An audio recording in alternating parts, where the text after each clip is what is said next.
Hello everyone, I am Drishti Thareja and I cleared my CA Inter Group 2 in the January 2025 attempt, and today I am here to give you some recommendations about the faculties you could choose for your Group 2 subjects. So first of all, for costing I chose Purushottam Agarwal classes and it was my best choice. मतलब पुरुषोत्तम Agarwal sir, मतलब उनका पढ़ाने का तरीका इतना अच्छा है. वो नोट्स के लिए अलग रजिस्टर बनवाते हैं एंड क्वेश्चंस के लिए अलग रजिस्टर. सारे कॉन्सेप्ट्स हमारे एक जगह कंपाइल होके रहते हैं, जिसकी वजह से बाद में रिवीजन करने में काफ़ी आसानी होती है. एंड उनका मतलब वो हर क्वेश्चन को A B and C category में कैटेगराइज करवाते हैं, जिससे कि बाद में हमें सिर्फ और सिर्फ कैटेगरी ए क्वेश्चन पे ज़्यादा फोकस करना होता है, जिससे कि मतलब हमारा ये होता है कि हमारे नोट्स तो रिवाइज हो ही जाते हैं, साथ साथ क्वेश्चन जो हमें मतलब कि हमें कौन से क्वेश्चन प्रैक्टिस करने चाहिए वो हमारे ऑलरेडी क्या रहते हैं कि हमें सिर्फ कैटेगरी ए क्वेश्चन प्रैक्टिस करने एग्जाम के टाइम पे. थर्डली, उनका जो स्टडी मटेरियल है वो इतना परफेक्ट है कि उसके अंदर पिछले जितने भी हमारे जो भी ICI की स्टडी मटेरियल क्वेश्चन होते हैं, MTPs, RTPs, उन सबके क्वेश्चन जितने भी इंपॉर्टेंट होते हैं वो ऑलरेडी उसके अंदर कवर्ड होते हैं स्टडी मटेरियल में. एंड एक स्टडी मटेरियल में ना एक स्मॉल सी कॉन्सेप्ट एक small C hand size book मिलती है, जिसके अंदर मतलब सारे कॉन्सेप्ट एकदम अच्छे से सिर्फ और सिर्फ कॉन्सेप्ट उसके अंदर लिखे हुए होते हैं, जो कि आप एग्जाम से एक डे पहले भी रिवाइज करते हैं तो मतलब एकदम सब कुछ क्लियर हो जाता है. सेकेंडली, मैंने अपनी ऑडिटिंग एंड एथिक्स की क्लास ली थी ऋषभ चंद सर से यूट्यूब से, एंड उनका फास्ट टैग मैंने लिया था. वैसे वो अपनी जो नॉर्मल उनका क्लासेस वाला कोर्स है उसके अंदर वो हैंड रिटन नोट्स भी लिखवाते हैं, मतलब तो उनका जो वो हैंड रिटन नोट लिखवाते हैं उससे क्या होता है कि रिविजन करने में काफ़ी आसानी होती है.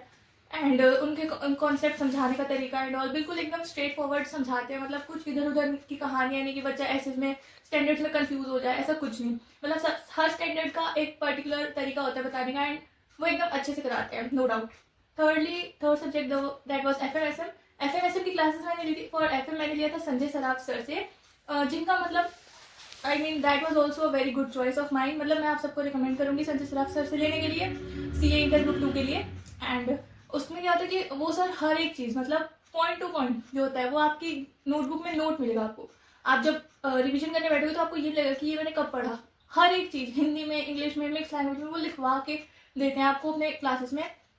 मतलब उनका पढ़ाने का तरीका काफ़ी अच्छा है, जो अप्रोचेज वो यूज़ करते हैं एंड क्वेश्चंस, मतलब हर चीज़ डिफरेंट कैटेगरीज ऑफ क्वेश्चंस वो कराते हैं. नेक्स्ट द SM अगेन मैंने ऋषभ जैन सर से ही ली थी यूट्यूब से. उनका फास्ट है. SM में भी अगेन वो हैंड रिटन नोट्स लिखवाते हैं मतलब अपने रेगुलर कोर्स में, एंड वो भी काफ़ी काम आते हैं क्योंकि SM मोस्टली थ्योरी होता है. SM और ऑडिट में मतलब आपको जैसे कि ये दोनों थ्योरी सब्जेक्ट्स होते हैं तो इसमें मतलब आपको लर्निंग तो ज़रूरी है, बिना लर्न किए तो देखो कुछ हो नहीं सकता. एंड इन सब के अलावा मतलब मैं आपको कुछ टिप्स भी देना चाहती हूँ कि मतलब आपको ग्रुप 2 क्लियर करने के लिए मतलब क्या क्या इंपॉर्टेंट है. जैसे कि आपने क्लासेस ले लिया तो उसके बाद आपको रिवीजन करना बहुत ज़रूरी है. Without revision you can not go, you can not sit in the exam. तो रिवीजन मिनिमम 2 रिवीजन बहुत ज़रूरी है, मैक्सिमम तो कितनी भी हो सकती है. एंड रिवीजन के अलावा अपने क्लासेस अच्छे से ले रखी होनी चाहिए. एंड इन क्लासेस के बारे में, पुरुषोत्तम अग्रवाल सर की क्लासेस के बारे में मैं ये कहना चाहूँगी कि जैसे कोस्टिंग जो सब्जेक्ट होता है वो काफ़ी लेंथी माना जाता है, उसमें बहुत सारे चैप्टर्स होते हैं, सिलेबस काफ़ी ज़्यादा होता है. तो कई टीचर्स की क्या होती है, क्लासेस भी नंबर ऑफ क्लासेस भी बहुत ज़्यादा होती है, जिसकी वजह से आप बाकी सब्जेक्ट्स को टाइम कम दे पाते हैं. लेकिन पुरुषोत्तम अग्रवाल सर की क्लासेस में क्या है, उनकी नंबर ऑफ क्लासेस बहुत लिमिटेड है एंड लिटरली उनकी क्लासेस में मतलब इतना clear and straight forward concept होता है कि आपको भूलेगा